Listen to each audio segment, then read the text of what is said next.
থাইরয়েডের ওষুধ খেতে খেতে অনেকে ওষুধ বন্ধ করে দেন। থাইরয়েড ওষুধ বন্ধ করে দেন তার অনেকগুলো কারণ আছে। অনেকে বুঝতে পারেন না।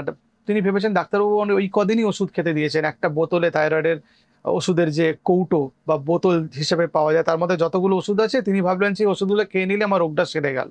অনেকের আবার ভাবেন যে আমার শরীরে একটু বুক ধরপড় করছে ওষুধ খাওয়ার পরে, তা মনে হয় সাইড এফেক্ট হচ্ছে, বলে ওষুধ বন্ধ করে দেন। আবার অনেক ক্ষেত্রে দেখা যায় যে যে সিমটম গুলো নিয়ে তিনি ডাক্তারবাবুর কাছে গেছিলেন, তারপরে ডাক্তারবাবু পরীক্ষা করে দেখলেন যে রক্ত পরীক্ষা করার পর রিপোর্ট এলো যে হাইপোথাইরয়েড হয়েছে, ওষুধ খাওয়ার পরে সেই সিমটমগুলো করে ইমপ্রুভমেন্ট হচ্ছে না, তার জন্য ওষুধ বন্ধ করে দেন।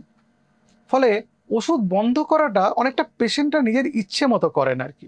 ডাক্তারবাবু তাকে কোনো গাইডলাইন দেয়নি, কিন্তু থাইরয়েডের ওষুধ দুম করে এরকম করে বন্ধ হয় না। খুব কম সংখ্যক, খুব কম পার্সেন্টেজ অফ পেশেন্টদের থাইরয়েডের ওষুধ বন্ধ হয়, সেটা কিছু কিছু বিশেষ ক্লিনিক্যাল সিচুয়েশনে।